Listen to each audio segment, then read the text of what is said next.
मैं जब जवान थी तो बहुत शौक और चंचल मिजाज की थी और मुझे अपने हुस्न पर बड़ा घमंड था। हमारे घर का माहौल बहुत खुला था, इसलिए आमतौर पर मैं कभी पर्दा नहीं करती थी। मेरी अम्मा के मिलने वाले किसी वक्त मुंह उठाकर हमारे घर आ जाते और उनमें मर्द भी शामिल थे। इसी वजह से मेरे अंदर हया, शर्म और झिझक नाम की कोई चीज नहीं थी, बल्कि मैं तो अपनी खूबसूरती के जाल में दूसरों को फंसाकर उनसे कीमती तोहफा लेती रहती। मगर मैं यह नहीं जानती थी कि इन सब का नतीजा इतना बुरा निकलेगा कि जवानी में किए गए हर काम की सजा मुझे अपने बुढ़ापे में मिलेगी। और इस सब के लिए मेरी अपनी बेटी जिम्मेदार थी। आज मैं जिस राह पर खड़ी हूँ उसके दोनों तरफ गहरी खाइयां हैं। काश मैं वैसी न होती जैसी थी, तो आज मेरी जिंदगी में सब अच्छा होता। मेरा नाम शशि है और मेरा ताल्लुक एक मिडिल क्लास परिवार से था। हम 3 बहनें थीं जो माँ के साथ रहती थीं। पापा का देहांत काफी समय पहले हो गया था और हमारा गुजर बसर पापा की दुकान से मिलने वाली आमदनी से होता था। घर हमारा अपना था और अम्मा के मिलने वाले बहुत हैं, इसलिए अच्छा वक्त गुजर रहा था। खर्चों की वजह से कभी हमें किसी किस्म की तंगी का सामना नहीं करना पड़ा था। हमारी अम्मा बड़े खुले दिल वाली और मिलजुल रखने वाली औरत थी। आधा शहर तो अम्मा को जानने वाला था। जो भी हमारे घर आता उसे अम्मा खाना खाए बगैर नहीं जाने देती थी। हर किसी की आवभगत करना अम्मा का फर्ज था। यही सारी आदतें हम तीनों बहनों में भी थी। हम जैसे जैसे बड़ी हो रही थी अम्मा के तौर तरीके अपना रही थी। बहनों में सबसे छोटी मैं थी और सबसे खूबसूरत भी, इसलिए मुझे अपनी खूबसूरती पर बड़ा घमंड था। मैं स्कूल जाती थी और बड़ी दोनों बहनों ने हाई स्कूल कर लिया था और अब घर में रहकर घर के कामों को सीख रही थी और अपने लिए अच्छे रिश्तों का इंतजार कर रही थी, क्योंकि अम्मा शुरू से कहती थी कि मैं अपनी बेटियों के रिश्ते ऐसी जगह करूंगी जहां पर उन्हें रुपए पैसे की कमी ना हो। इसलिए जो भी रिश्ता आता अम्मा उसे रद्द कर देती थी। हालांकि हमारे घर में गैर मर्दों का आना जाना था।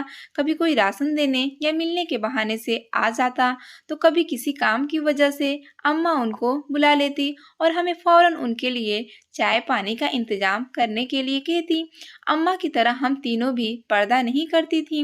अम्मा के साथ ज्यादातर बाजार भी मैं ही जाया करती थी और दुकान वालों से हंस हंस के चीजें सस्ती करवा लेती थी। अम्मा ने मुझे कभी किसी बात के लिए टोका नहीं था, इसलिए मैं और ज्यादा ऐसे करने लग गई। और फिर जब मेरी सबसे बड़ी बहन की शादी अम्मा ने कर दी तो मुझे भी शादी का बड़ा शौक पैदा हो गया, क्योंकि बड़ी बहन को अम्मा ने बहुत कुछ दहेज में दिया था और वो सारा दूसरों की मदद की वजह से मुमकिन हो पाया था। मेरा भी दिल चाहता था कि जल्दी से मेरी भी शादी हो जाए और मुझे ढेर सारे कपड़े और ज्वेलरी शादी में मिल जाए। तभी मुझे इन चीजों का लालच पैदा हुआ और मैंने अपने घर आने जाने वाले अमीर लोगों से दोस्ती शुरू कर दी। मैं उनको बड़े नाज और अंदाज दिखाती और मुस्कुरा मुस्कुरा के उनके सामने आती जाती। धीरे धीरे जिनसे भी मेरी बातचीत थी वो सब मुझे तोहफे दुहाई देने लगे और मैं चाहती भी यही थी। इतने आज़ाद और खुले माहौल में मेरी परवरिश हुई थी कि मुझे इतनी भी तमीज़ नहीं रही थी कि मैं जो कर रही हूँ गलत है, मेरे लिए क्या सही था और क्या नहीं कभी अम्मा ने मुझे समझाया ही नहीं था। और धीरे धीरे मेरा यही जहन बनता गया कि अपने शौक के लिए हम किसी भी हद तक जा सकते हैं। और फिर जब मेरी दूसरी बहन की शादी हो गई तो घर में अम्मा और मैं अकेले रह गई। अब तो मेरी पांचों उंगलियां घी में हैं और सर कढ़ाई में था, क्योंकि अब घर में आने वाले हर चीज की मैं इकलौती वारिस थी। अब पहले की तरह किसी भी चीज में बहनों की हिस्सेदारी नहीं होती थी। एक वक्त में 5-5 मर्दों के साथ मेरे चक्कर चल रहे थे और वो चक्कर सारे के सारे सिर्फ तोहफे और पैसे की वजह से थे। अम्मा सब कुछ जानती थी, लेकिन अम्मा ने मुझे कभी रोका ही नहीं था, बल्कि वह तो मुझे तरीके सिखाती थी कि किस तरह से मैं किसी से अपनी मनपसंद चीजें निकलवा सकती हूँ। और फिर जब मुझे वो चीजें मिल जाती तो मेरे साथ अम्मा भी बड़ी खुश होती थी। इस तरह मुझे यही यकीन होता गया कि मैं जो भी कर रही हूँ वह सब बिल्कुल ठीक है। लेकिन मैं नहीं जानती थी कि इन सब के लिए मुझे आगे चलकर क्या कुछ भुगतना पड़ेगा। हुआ कुछ यूं कि अम्मा के मिलने वाले में एक आदमी था जिसका नाम राजेश था। उसकी कपड़ों की अपनी दुकान थी और उसकी दुकान से कपड़े लेती थी। लेकिन फिर उसने किसी न किसी बहाने से घर आना शुरू कर दिया। अम्मा ने भी इस बात से उसे मना नहीं किया। अब वो हमें सस्ते कपड़े देने लगी। लेकिन जब मेरी उससे मुलाकात हुई तो अब मुझे मुफ्त में ही कपड़े मिलने लगे थे। वो हर चौथे पांचवें दिन मुझे सूट दिखा देता। मैं जिस सूट पर हाथ रखती वो मुझे दे देता था। यहाँ तक कि कभी-कभी मैं एक साथ 3-4 जोड़े भी ले लिया करती थी। धीरे-धीरे उसने मुझ पर पैसे लुटाना भी शुरू कर दिए। कभी मेरे लिए कोई खाने की चीज ले आता, तो कभी सूटों के अलावा भी तोहफे मुझे देने लग गया। मैं तो सिर्फ अपने लालच की वजह से उसे दोस्ती करके बैठी हुई थी, जबकि वो मुझे बिल्कुल भी पसंद नहीं था। लेकिन मैं उसके मुंह पर उसकी बड़ी तारीफ करती थी। वो पहले से शादीशुदा था, शायद 1-2 बच्चे भी थे, लेकिन मुझे उससे क्या लेना देना था, क्योंकि मैं तो सिर्फ अपना मतलब पूरा कर रही थी। मेरी उम्र तकरीबन 18 साल थी जब एक दिन मैं घर में अकेली थी। अम्मा किसी काम से बाहर गई हुई थी, तो राजेश घर आ गया। उस दिन वह हमारे लिए राशन और बाकी चीजें लाया था, इसलिए मैंने उसे ड्राइंग रूम में बिठाया और उसके लिए चाय बनाने चली गई। लेकिन अभी थोड़ी देर गुजरी थी कि मेरे दरवाजे पर तेज-तेज खटखटाने की आवाज होने लगी, जैसे कोई तूफान आ गया हो जो दरवाजा तोड़कर ही दम लेगा। मैंने जैसे ही आकर दरवाजा खोला, मोहल्ले की कुछ औरतें और मर्द वहां खड़े थे। एक औरत मुझे धक्का देते हुए अंदर आई, तब राजेश वहीं ड्राइंग रूम में बैठा था और शोर शराबे को सुनकर हैरान हो गया। और जब वो औरतें अंदर गई तो वह हक्का बक्का होकर देखने लगा। उनमें से एक औरत अपने साथ आए हुए मर्दों को कहने लगी कि देखा, यह बदचलन औरतें कैसे मर्दों को अपने घर बुलाती और बिठाती हैं, जबकि शरीफों का मोहल्ला है, इसलिए यहाँ पर यह नहीं रह सकती। दूसरी औरत कहने लगी कि ये सब तो इनके घर शुरू से ही हो रहा है, लेकिन हम इसलिए चुप थे कि चलो, विधवा औरत और उसकी बच्चियां हैं, 2-2 बेटियों की तो शादी कर दी, लेकिन अब तीसरी ने तो बहुत ही अफेयर कर रखी है। न जाने क्या क्या बोल रही थी। मैं खुद हैरान खड़ी थी। इतने में अम्मा घर आ गई तो वह सब अम्मा पर टूट पड़े।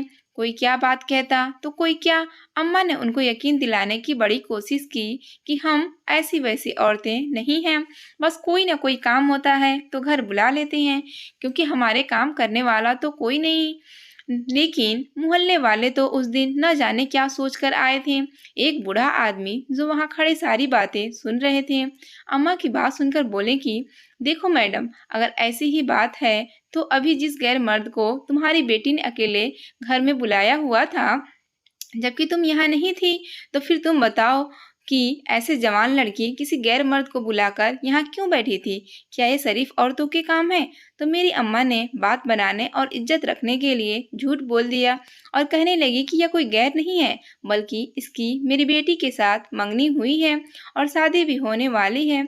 अम्मा की बात सुनकर तो मेरा हैरत से मुंह का खुला रह गया, लेकिन उस वक्त मैं कुछ बोल नहीं सकती थी। राजेश भी खामोश खड़ा था।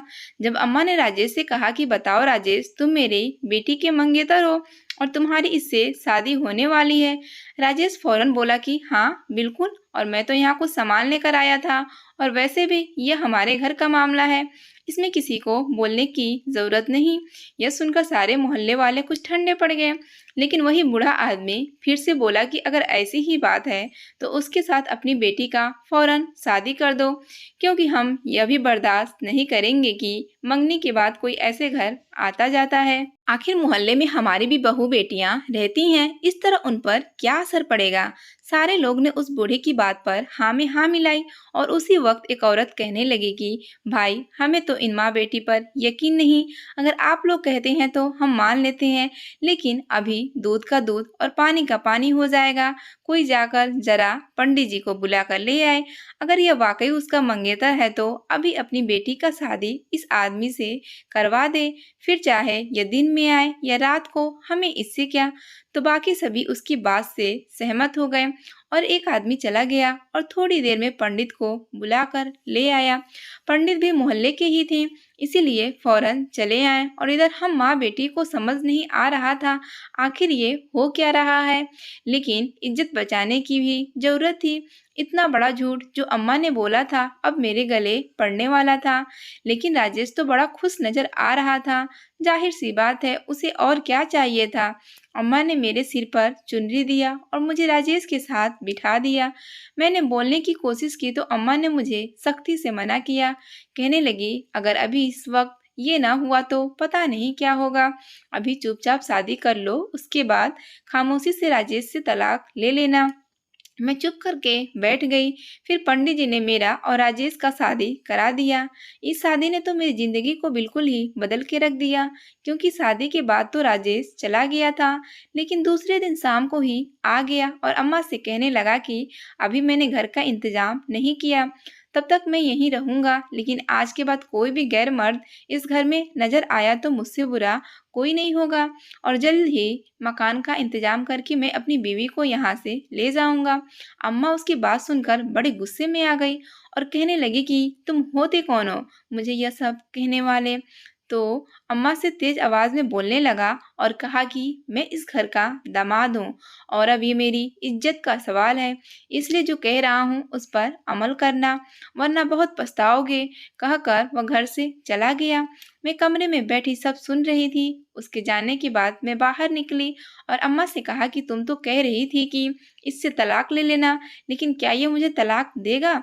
अम्मा खामोश हो गई और कहने लगी कि अभी मुझे कुछ समझ नहीं आ रहा, थोड़ी दिन बाद देखते हैं।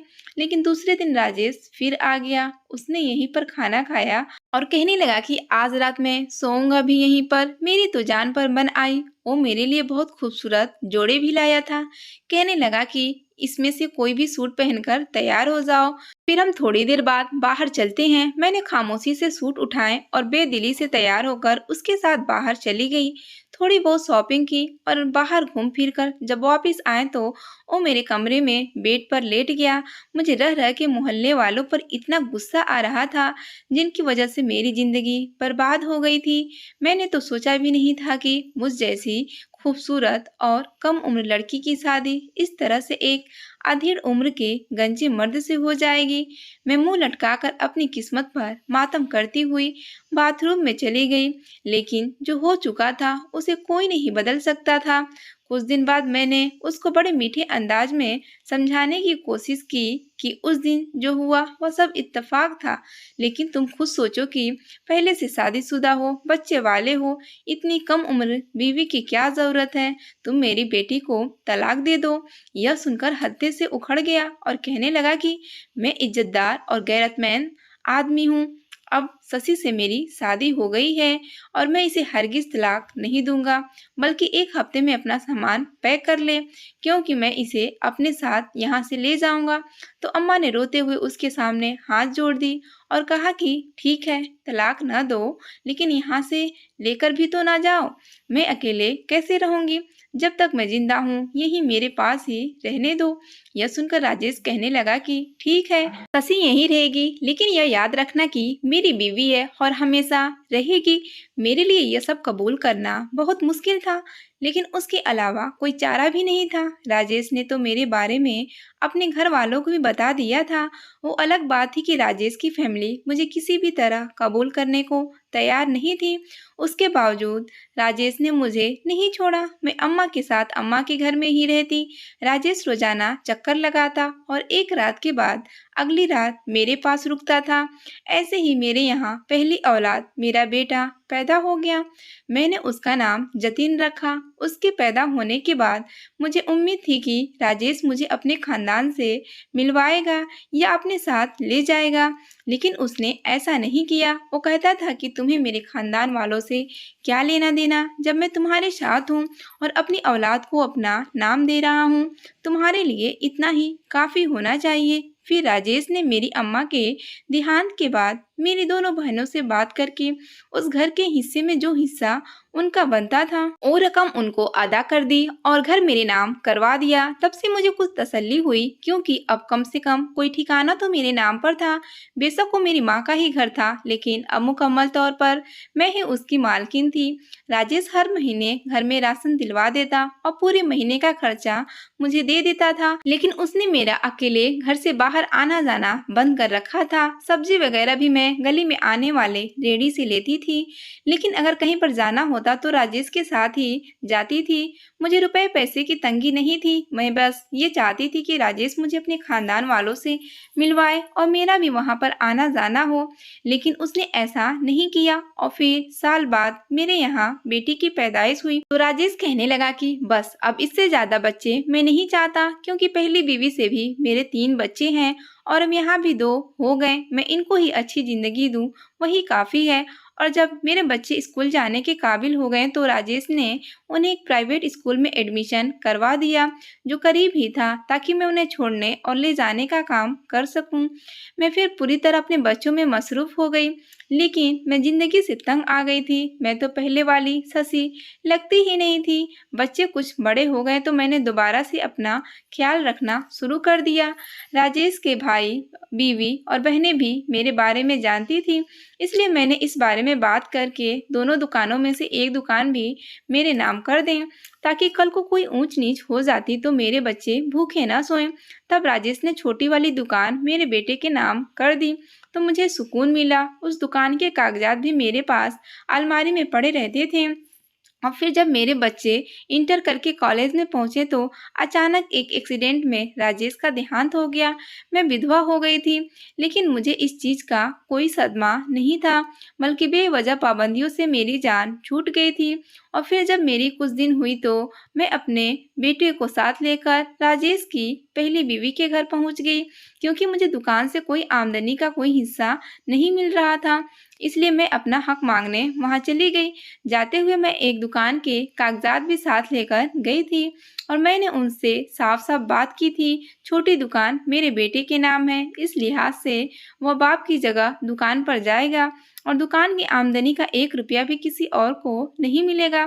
राजेश के घर वाले पहले से ही ये बात जानते थे, इसलिए उन्होंने इस बात पर कोई हंगामा नहीं किया। बस यही कहा कि अपनी दुकान के साथ जो मर्जी करो, जैसे चाहो खाओ पियो, लेकिन आज के बाद दोबारा यहाँ पर कदम नहीं रखना। तो मैं अपने बेटे को लेकर वहां से आ गई। मेरा बेटा इंटर कर चुका था और उसका पढ़ने लिखने में भी कोई इतना दिल नहीं लगता था, इसलिए मैंने उसे दुकान की जिम्मेदारी दे दी। दुकान पर पहले से जो काम करते थे वह तजुर्बे वाले थे, मेरा बेटा सिर्फ गद्दी संभालता था। इस तरह वह जल्द ही कारोबार की मामला समझ गया और उसने दुकान संभाली, लेकिन अब पहले जैसी आमदनी नहीं हो रही थी, या शायद मेरा बेटा मुझसे छुपाता था। मैं जब उससे पूछती तो वह कहता कि कारोबार खराब हुआ पड़ा है, इसलिए जो मिल रहा है वही बहुत है। मैं यह सुनकर खामोश हो जाती। इधर मेरी बेटी जवान हो गई थी, लेकिन वो पता नहीं किस पर गई थी। बदतमीज और बददिमाग लड़की थी। हालांकि मैंने तो उसकी ऐसी परवरिश नहीं की थी, लेकिन सच तो यह था कि वो मेरे जैसे ही खुदगर्ज और खुद परस्त साबित हुई थी जैसे मैं जवानी में थी। इसलिए अब मैं उसे क्या कहती, उसे समझाने की कोशिश करती तो वो मेरे साथ बदतमीजी करना शुरू कर देती। फिर मैंने दोनों बच्चों को उनके हाल पर छोड़ दिया। चंद साल गुजरे तो मेरे बेटे ने कहा कि वो किसी को पसंद करता है और उससे शादी करना चाहता है। मैंने बेटे की पसंद को अपनाने में ही भलाई समझी, क्योंकि वही मेरा इकलौता सहारा था। इसलिए रिश्ता लेकर उस लड़की के घर चली गई जिसका उसने बताया था, और चंद महीनों में उसे बहू बनाकर अपने घर ले आई। लेकिन उस लड़की ने आते ही मेरे बेटे पर कब्जा कर लिया और अब वो मेरे घर पर भी कब्जा करना चाहती थी। मेरे साथ तो अजीब सिलसिला शुरू हो गए थे जो थमने का नाम नहीं लेते थे। बहू ने बेटे के दिलो दिमाग में धीरे धीरे जहर भरना शुरू कर दिया, जिसका नतीजा ये हुआ कि दुकान से जो रोज का खर्चा आता था वो अब बेटा मुझे देने की बजाय अपनी बीवी को देने लग गया, और फिर चंद महीनों में भी पूरी तरह से मालिक बन गई। मेरी बेटी की और बहू की बिल्कुल भी नहीं बनती थी। रोजाना उनके किसी न किसी बात पर लड़ाई हो जाती, क्योंकि बहू को अपनी ननद बर्दाश्त नहीं थी और ननद अपनी भाभी से डरती नहीं थी। वो तो भाई से भी नहीं डरती थी। मैं उसके रोज-रोज के झगड़े से बहुत तंग आ चुकी थी। जब एक दिन मेरी बेटी ने कॉलेज में अपने साथ पढ़ने वाले एक लड़के का मुझे बताया कि वह उससे शादी करना चाहती है और बहुत अमीर घराना का है, तो मैंने फ़ौरन अपनी बेटी को कह दिया कि वो जिससे कहेगी मैं उससे शादी करवा दूँगी। लेकिन मेरी बेटी कहने लगी कि वो मुझसे शादी तो कर लेगा, लेकिन मेरे घर वालों से ताल्लुक नहीं रखेगा, क्योंकि वो बहुत अमीर लोग हैं। यह सुनकर मैं खामोश हो गई कि जब मेरी अपनी बेटी अपनी माँ को यह कह रही है, तो मैं उसे क्या कहूँ? मैंने उसे कह दिया कि ठीक है, जैसे तुम्हें बेहतर लगे, तुम कर लो। तकरीबन 1 महीने के बाद मेरी बेटी ने मुझे बताया कि फलाँ मैरिज हॉल में मेरी और रवि की शादी है और अम्मा तुम बस उस दिन वहाँ आ जाना, लेकिन वही कपड़े पहनकर आना जो मैं तुमको दिलवाऊँगी। मैं खामोशी से उसकी बातें सुनती रही, लेकिन मैंने उसे जब ये कहा कि अपने भाई और भाभी से तो कहो, तो वो कहने लगी कि तुम मेरी माँ हो, मैं सिर्फ तुमसे कहूँगी। भाई और भाभी से मेरा कोई ताल्लुक और वास्ता नहीं है। मैं उसकी बात सुनकर बिल्कुल चुप हो गई और जैसा उसने कहा वैसा ही मैंने किया। लेकिन उसकी शादी के बाद मैंने उसे मजबूर नहीं किया कि वह खुद यहाँ अपने पति को लेकर मेरे घर आए, क्योंकि मेरा बेटा तो बहन की शक्ल नहीं देखना चाहता था, जिसने भाई और भाभी के बगैर अपनी मर्जी से शादी कर ली थी। और फिर जब मेरी बेटी की शादी को 1 महीना हो गया, तो बहू ने साजिश करके हम माँ बेटे को लड़वा दिया। उस दिन मेरी बेटी ने मुझे साफ साफ कह दिया कि वह मुझे मजीद अपने साथ नहीं रह सकता। ये सुन के मुझ पर आसमान गिर पड़ा। मुझे यकीन नहीं आ रहा था कि मेरा बेटा मुझे यह कह रहा है, लेकिन मैं जानती थी कि वो कभी भी अपनी बात से पीछे नहीं हटेगा, क्योंकि वह मुकम्मल तौर पर बीवी के हाथों में कठपुतली बना हुआ था। इसलिए मैंने अपनी बेटी को रोते हुए फ़ोन किया और उसे सारी बात बताई, तो कहने लगी कि ठीक है माँ, तुम ऐसा करो कि टैक्सी करवा के मेरे घर आ जाओ, लेकिन यहाँ रहने के लिए एक शर्त होगी, क्योंकि मैं अपने ससुराल वालों को यह नहीं बता सकती कि मेरी माँ मेरे पास रहने आ रही है, इसलिए तुम्हें मेरे घर में नौकरानी बन के रहना होगा। यह सुनकर मुझे बहुत दुख हुआ, लेकिन मेरे पास कोई और रास्ता नहीं था, इसलिए मैंने उसे कहा कि जैसे वो कहेगी मैं वैसा ही करूँगी। फिर एक बैग में अपने कपड़े रखे और रोते हुए अपने घर से निकल गई। और जब अपनी बेटी के घर पहुंची, तो वहां की शान शौकत देखकर मैं दंग रह गई। एक तरफ मुझे खुशी भी हो रही थी कि वो इतने अमीर घर की बहू है, और यह भी दुख हो रहा था कि मैं उसकी नौकरानी बन के वहां गई थी। मेरी बेटी ने अब तक अपने जिस ससुराल का कह कह कर मुझे चुप करवा के रखा था, उस ससुराल में सिर्फ उसका ससुर शामिल था। ससुर के अलावा इतनी बड़ी कोठी में मेरी बेटी और दामाद अकेले रहते थे। सास का देहांत हो चुका था और रवि अपने माँ बाप का इकलौता बेटा था। मुझे यह सब जानकर और भी दुख हुआ कि मेरी बेटी कितनी खुदगर्ज है, लेकिन जब मैं वहां रहने गई, तो मुझे उसकी खुदगर्जी का असल चेहरा भी नजर आ गया। उसने तो वाकई मुझसे नौकरानियों की तरह काम करवाना शुरू कर दिया। मैं उसके कहने पर 3-3 4-4 तरह के खाने बनाती और फिर घर के सारे काम उसने मेरे जिम्मे डाल दिए थे। जब मैं अकेली होती, तो मुझे कहती कि तुम मेरी माँ हो, तुमसे ज़्यादा अच्छे तरीके से मेरे घर कौन संभाल सकता है। लेकिन अपने ससुर और पति के सामने मेरे साथ बिल्कुल ऐसे बात करती जैसे मैं उसकी माँ नहीं बल्कि नौकरानी हूँ, जबकि मेरा दामाद यह बात जानता था कि मैं नौकरानी नहीं हूँ, उसकी बीवी की माँ हूँ। वो अच्छा लड़का था और मेरी बहुत इज्जत भी करता था। जब कभी मौका मिलता, मुझसे बड़े अच्छे तरीके से बात करता और मेरा हाल भी पूछता था। बल्कि मैंने ये नोट किया था कि जास्मीन के इस रवैये का रवि को दुख होता था। हो सकता है वह जास्मीन को ये भी समझाता हो कि माँ के साथ इस तरह का रवैया नहीं करते, मगर मैं जानती थी कि मेरी बेटी किसी की नहीं सुनती और ये सब मेरा अपना ही किया धरा। मैं जवानी में खुद ऐसी थी, मैंने कभी अपनी माँ की नहीं सुनी, तो आज मेरी बेटी ने मेरी क्या सुनी थी। जास्मीन के ससुर बहुत शरीफ आदमी थे, लेकिन मैंने कभी उनको बोलते हुए नहीं देखा था। अगर मैं उनके लिए चाय बनाकर ले जाती, तो वो मुझे इशारे से वहाँ चाय रखने का कह देते, या कभी भी और भी कोई भी काम होता तो कभी भी डायरेक्ट मुझे नहीं कहते थे, बल्कि रवि ही मुझे उनके कामों के बारे में समझाता था, क्योंकि मेरी बेटी को तो शॉपिंग और पार्टियों से फुर्सत नहीं थी कि वो अपने घर या ससुर का ख्याल रख सकती। पता नहीं रवि किस तरह जास्मीन के साथ गुजारा कर रहा था। मुझे वहां रहते हुए 3 महीने हो चुके थे। मैं सर्वेंट क्वार्टर में रहती थी। मेरे अलावा और कोई भी नौकर 24 घंटे वहां नहीं रुकता था। सब पार्ट टाइम के नौकर थे। एक दिन मैं अपने क्वार्टर में आराम कर रही थी कि रवि मेरे पास आया, तो मैं फटाफट उठकर बैठ गई। मैंने उसे कहा कि बेटा तुम मुझे वहां बुला लेते। तो कहने लगा कि कोई बात नहीं, मुझे आपसे कुछ जरूरी बात करनी थी। उसने कहा कि जास्मीन इस वक्त घर पर नहीं है, तो मुझे लगा कि यही मुनासिब मौका है आपसे बात करने का। मैंने कहा कि ऐसी क्या बात है? तो कहने लगा कि आप मेरी बात को गलत मत समझिएगा और मुझे समझने की कोशिश कीजिएगा। देखिए, मैं सब कुछ देख रहा हूँ कि आपकी अपनी बेटी आपके साथ क्या रवैया अख्तियार कर रही है, और बेटी ने तो आपको घर में रखा नहीं। आप सोचें, अगर आपकी बेटी ने भी आपको यहाँ से जाने का कह दिया तो आप कहाँ जाएंगी? मैं रवि की बातें सुन रही थी, लेकिन समझ नहीं पा रही थी। इसलिए मैंने उसे कहा कि बेटा साफ साफ कहो, क्या कहना चाहते हो? तो कहने लगा कि आप मेरे पापा से शादी कर लें, क्योंकि उन्हें भी एक ऐसे साथी की जरूरत है जो उनका ख्याल रख सके, और आपको भी सहारा मिल जाएगा। फिर आपको इस घर से कोई नहीं निकाल सकेगा, और आपकी पोजीशन भी बदल जाएगी। यह सुनकर तो मैं बहुत हैरान हुई कि वह ऐसे कैसे कह सकता था। लेकिन वो कहने लगा कि आप सोचें, इसमें कोई बुराई नहीं है। आपकी उम्र इतनी ज्यादा तो नहीं है, और फिर आपकी हैसियत भी इस घर में मजबूत हो जाएगी। उसने कहा कि मैंने अपने पापा से बात कर ली है, वो आपसे शादी पर राजी हैं। अब आप मुझे सोच के बता दें, मैं इंतजार करूंगा कि आप मुझे इनकार नहीं करेंगी। और उसके बाद वह वहां से उठकर चला गया, और मैं सारी रात सो नहीं सकी। लेकिन मुझे यह बात समझ आ गई थी कि अगर मुझे कहीं इज्जत के साथ रहना है तो ऐसा कोई कदम उठाना पड़ेगा, वरना मेरी औलाद ही मुझे जलील करने पर तुली हुई थी। दूसरे दिन रवि फिर मेरे कमरे में आया और मुझसे पूछने लगा, तो मैंने कहा कि ठीक है, जो तुम्हें मुनासिब लगे।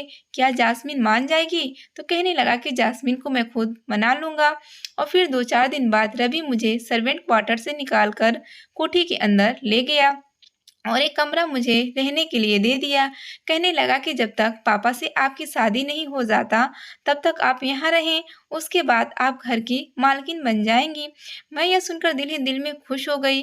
अभी तो रवि ने सिर्फ अपने पापा से शादी की बात की थी और मुझे कमरा रहने को दिया था, लेकिन मैं खुद को बड़ा महफूज महसूस करने लगी। मैं यह सोच रही थी कि अगर वाकई ऐसा हो जाता है जो रवि कह रहा था, तो फिर मेरी जिंदगी बदल जाएगी।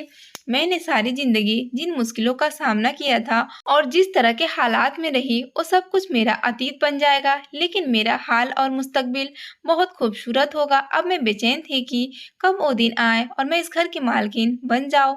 लेकिन मैंने नोट किया था कि जब से यह बात हुई थी, उसके बावजूद रवि के पिताजी मुझसे बात नहीं करते थे। उनकी खामोशी पहले की तरह बरकरार थी। एक दो मर्तबा जब मैं उनको चाय देने गई तो उनसे बात करने की कोशिश की, लेकिन वो ऐसे बैठे रहे जैसे मैं वहां मौजूद ही नहीं। मुझे यह बात बड़ी अजीब लगी, लेकिन फिर मैंने अपने आप को समझाया कि उनके जैसा शरीफ इंसान यही करे तो बेहतर लगता है, क्योंकि वह बिल्कुल भी छिछोरे नहीं थे। फिर वो दिन आ गया जिसका मुझे शिद्दत से इंतजार था।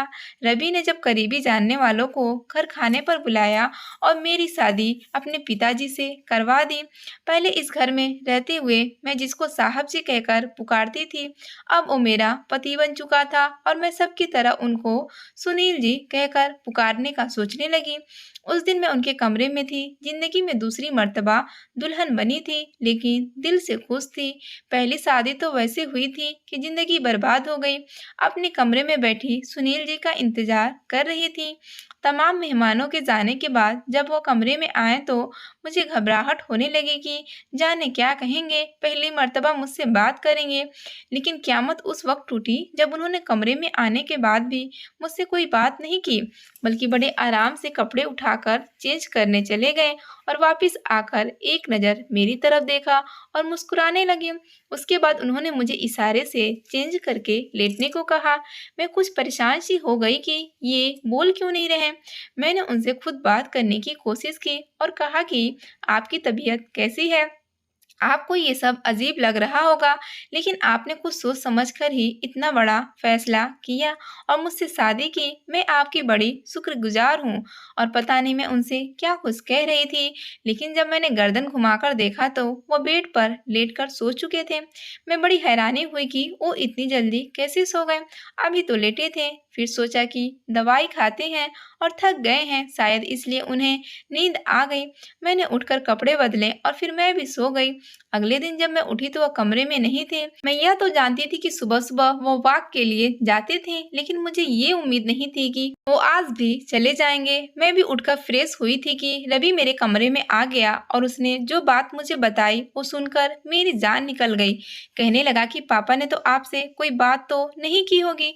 मैंने कहा वो तो मुझसे कोई बात किए बगैर ही सो गए, बल्कि मेरी बात सुनी भी नहीं। तो रवि ने मुझे जो बताया वो मेरे लिए नाकाबिले यकीन था। वो कहने लगा कि दरअसल मेरे पापा सुन और बोल नहीं सकते, क्योंकि वो पैदाइशी गूंगे बहरे हैं, लेकिन वो अपनी शख्सियत को इस तरह से बना चुके हैं कि किसी को पता ही नहीं चलता। मैं हैरान होकर रवि की तरफ देख रही थी तो वो कहने लगा कि मैं जानता हूँ, मुझे यह सब आपको पहले बताना चाहिए था, लेकिन मैं तो यही समझता था कि आपको पता है, क्योंकि आप 3 महीने से इस घर में रह रही हैं। मैंने उसे कहा कि कोई बात नहीं, अगर वह बोल और सुन नहीं सकते तो क्या हुआ, मेरा साथ दे सकते हैं।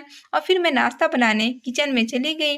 मैं उस दिन खुद ही सारा नाश्ता बनाया और जब सुनील जी लौटकर वॉक से घर आए तो उनको नाश्ते के लिए बुलाया। वो बड़े खुश और फ्रेश नजर आ रहे थे। नाश्ता करके उन्होंने मुझे इशारे से कहा कि नाश्ता बहुत अच्छा था, तो मैं बहुत खुश हो गई। मैंने इस घर को अपना घर समझ के संभाल लिया। जास्मीन अब मेरी बहू भी थी और वह वैसी ही रही जैसी थी। अलबत्ता मैं सुनील जी के साथ खुश थी, लेकिन दिल के किसी न किसी कोने में हसरत थी कि वो बोलते और मेरी सुनते तो मेरे भी दिन सही मायनों में बदल जाते। लेकिन शायद मेरा नसीब ही ऐसा था कि मुझे अधूरी खुशियाँ मिलती रही। अगर आपको हमारी कहानी पसंद आई हो तो हमारे चैनल को लाइक करें और सब्सक्राइब कर दें।